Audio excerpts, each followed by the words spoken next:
Hello বন্ধুরা, তোমরা সবাই কেমন আছো?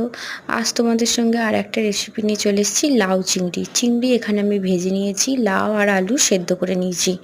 চিংড়ি ভাজার ওই তেলেই 5 ফোড়ন, শুকনো লঙ্কা আর রসুন কুচি দিয়ে একটু নাড়াচাড়া করে নিয়ে পেঁয়াজ কুচি দিয়ে দেবো। পেঁয়াজ কুচিগুলো হালকা বাদামি বর্ণ হয়ে গেলে তাতে স্বাদ মতো নুন, মিষ্টি আর টমেটো কুচি দিয়ে দেবো।